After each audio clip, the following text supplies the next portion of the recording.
En menos de 24 horas, Guanajuato registró 13 personas sin vida, una cifra que por sí sola impone un silencio incómodo, pero que solo adquiere sentido real cuando se observa dónde ocurrieron, cómo se distribuyeron geográficamente y qué está haciendo la autoridad para responder de forma técnica y no reactiva. 5 de esos casos se concentraron exclusivamente en León, el municipio más poblado de la entidad, uno de los corredores logísticos más activos del Bajío y un espacio donde la densidad urbana, el tránsito comercial y la movilidad constante exigen niveles de coordinación operativa que, cuando fallan o se ven desbordados, dejan huella inmediata en la percepción pública. El resto de los hechos se dispersó en distintos puntos del estado, creando un mapa de agresiones que no parece producto del azar, sino de una sincronización en tiempo y espacio que modifica por completo la lectura de una jornada violenta. Las autoridades confirman que los ataques ocurrieron en vía pública, que se reportaron personas lesionadas en agresiones separadas y que, en varios de los puntos intervenidos, el hallazgo de restos humanos forma parte activa del registro delictivo que se está consolidando. Entre las víctimas hay personas de distintas edades, incluyendo un menor, un dato que por sí mismo eleva la gravedad moral, social y operativa de lo ocurrido, y que obliga a cualquier análisis serio a dejar de lado la frialdad numérica para reconocer el costo humano real. Hasta este momento no se reportan personas aseguradas, y es precisamente aquí donde aparece la primera objeción que muchos se hacen al escuchar una noticia con esta magnitud. Si no hay detenidos, ¿qué está pasando realmente? ¿Es inacción institucional o es el cumplimiento de un protocolo que prioriza la evidencia sobre la prisa? La respuesta no está en la urgencia mediática, sino en el procedimiento forense. Cuando una entidad enfrenta una jornada de esta densidad, la Fiscalía no comienza por detener, comienza por asegurar.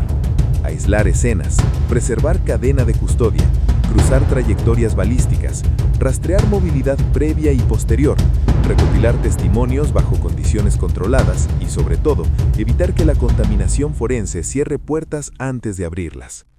La ausencia de detenidos en las primeras horas no es un indicador de estancamiento, es un indicador de fase. Estamos en la ventana técnica, esa en la que se construye el expediente antes de construir la acusación, la que separa una detención arbitraria de una imputación sostenida, y entender este ritmo es lo que diferencia la alarma del análisis. Porque lo que vemos hoy no es un evento aislado, es un patrón que se repite con variaciones, y los patrones solo se leen cuando se observan con distancia, con datos verificados y con la paciencia que exige la investigación formal. León concentra 5 casos, pero la distribución en otros municipios sugiere movilidad, coordinación o, en el peor de los escenarios, ajustes que dejan huella en calles, accesos y zonas de tránsito habitual. Las agresiones en vía pública no solo modifican estadísticas, modifican conductas colectivas. Cambian rutas, cierran horarios, generan desconfianza en espacios que deberían ser neutros y obligan a la ciudadanía a renegociar su relación con el entorno. Y cuando ese umbral se cruza, el impacto ya no es solo policial, es social, económico y psicológico. La Fiscalía trabaja bajo presión, sí, pero también bajo reglas que no son negociables.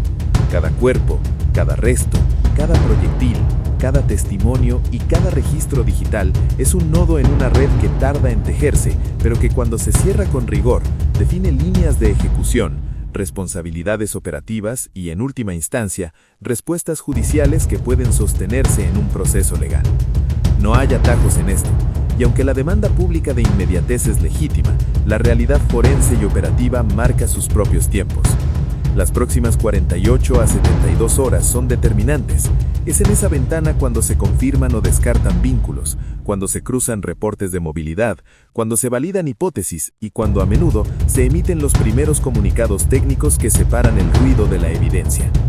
Mientras tanto, la recomendación institucional sigue siendo clara: evitar zonas con reportes activos, mantenerse informado por canales oficiales, no compartir material gráfico que pueda entorpecer las indagatorias y, sobre todo, no alimentar narrativas que anticipan conclusiones, donde solo hay procedimientos en curso.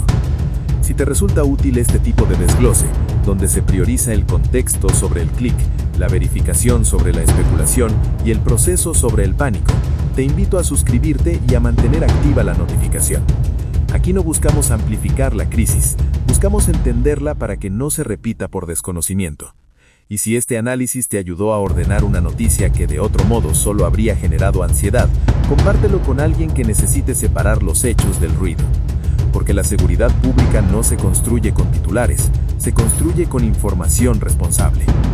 Volviendo a lo que sigue, la jornada de 13 casos en menos de un día no es un número aislado en la historia reciente de Guanajuato, es un punto de inflexión que exige lectura seria.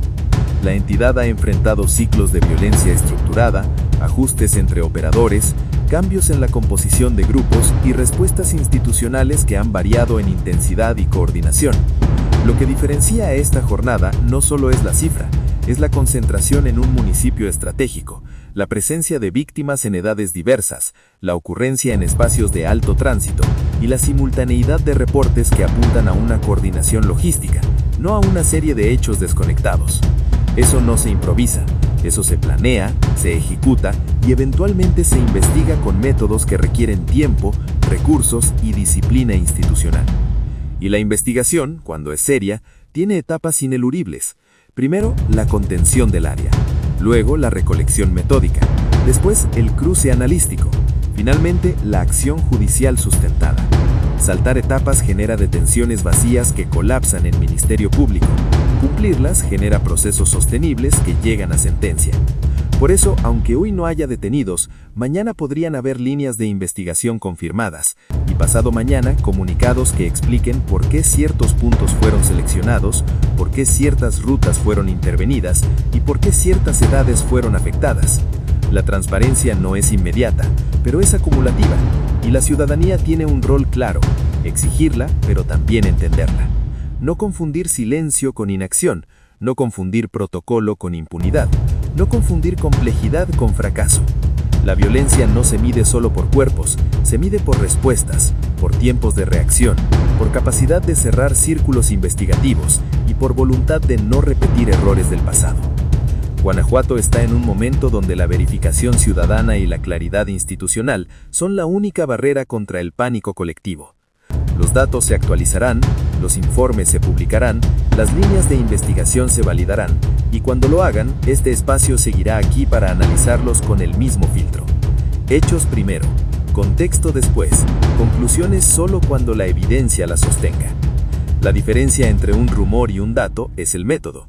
La diferencia entre el caos y el control es la información. Y la diferencia entre la resignación y la exigencia es entender cómo funciona realmente el sistema que investiga estos hechos.